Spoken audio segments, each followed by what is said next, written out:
ভরা মৌসুমে যেখানে রূপালী ইলিশের ঝিলিকে মুখর থাকার কথা ছিল আড়তগুলোর, সেখানে এখন কেবলই শুনশান নীরবতা। জাল আছে, নৌকা আছে মাঝিদের দীর্ঘ প্রতীক্ষাও, নেই শুধু কাঙ্ক্ষিত সেই ইলিশ।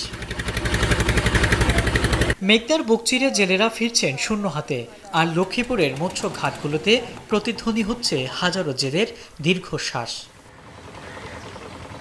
৩০ এপ্রিল মাঝরাত থেকেই মাছ ধরার উপর সরকারি নিষেধাজ্ঞা উঠে গেছে।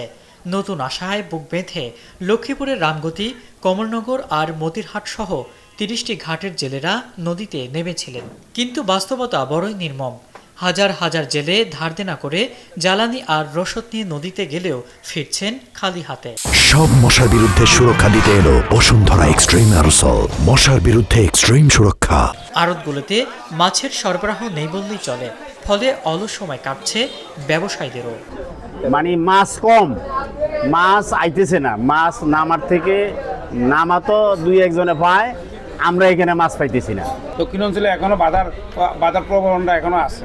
এই জন্য যদি বাধা ভিন্ডি এগুলো উড়ে দিতে পারতো সরকার, তাহলে মাছের আমদানি রপ্তানি বাড়ত। মাছ না পাওয়ার এই কষ্টের সাথে যোগ হয়েছে নতুন করে জ্বালানি তেলের তীব্র সংকট। ডিজেলের চড়া দাম আর দুষ্প্রাপ্যতার কারণে অনেক ট্রলার এখন ঘাটে বাঁধা। যারা সাহস করে নদীতে যাচ্ছেন, দিন শেষে তাদের তেলের খরচই উঠছে না। ঋণের কিস্তি আর দৈনন্দিন সংসারের ভারে লোকসানের এই বোঝা দিনে দিনে আরও ভারী হয়ে উঠছে। তারপরে ধরে না 3 জনে 15 টাকার বাজার নিয়ে যায়, মাছ ধরে না 2টা 3টা পাই, 1টা পাই, মাছ বেচা হয় না 500-600 টাকা। আমাদের তেল খরচই ঠিক মতন হইতেছে না। এখন এই সময় আমরা কি করবো, ঘরে বাচ্চা চাইলেও জোটে না। ঠিক আছে, এখন জেলেরাও কিছু যাইতো, যদি তেলের দাম তো মূল্য দাম কম থাকতে যাইতো। এখন একটা জেলে নদীতে গেলে লাগে 15,000 টাকা সদাই, মাছ পায় 300 টাকার। তো 15,000 টাকা কোথায় পাবো, মাছ 300 টাকার বেচে কিলা হবে?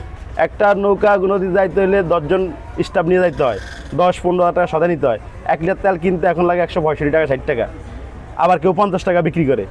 এই জন্য পরিস্থিতি খারাপের কারণে জেলেরই গাঙ্গ জানা মাছ আসবে কীভাবে। এই জন্য মাছও নাই, কিছুই নেই।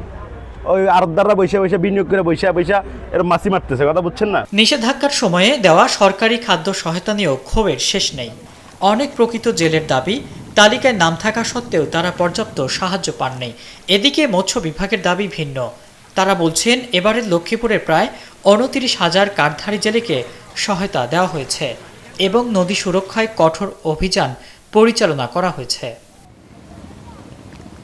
মৎস্য কর্মকর্তাদের মতে, ডিম ছাড়ার পর ইলিশ বর্তমানে গভীর সমুদ্রে অবস্থান করছে। তবে বৃষ্টির দেখা মিললে আগামী কয়েকদিনের মধ্যেই নদীতে আবারও রূপালী ইলিশের দেখা মিলবে বলে তারা আশাবাদী। অভিযান শেষ হলো মাত্র, আমরা হয়তো আরো কিছুদিন গেলে হয়তো আমরা বুঝতে পারবো যে আসলে অ্যাকচুয়াল অবস্থাটা কি।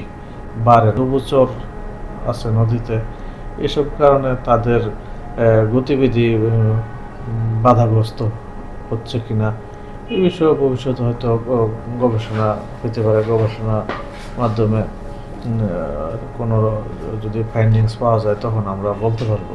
প্রকৃতির অনুকূল পরিবেশ আর কাঙ্ক্ষিত বৃষ্টির দেখা মিললেই ফিরবে সুদিন। লক্ষ্মীপুরের 54,000 নিবন্ধিত জেলে পরিবার এখন সেই মাহেন্দ্রক্ষণের অপেক্ষায় প্রহর গুনছে।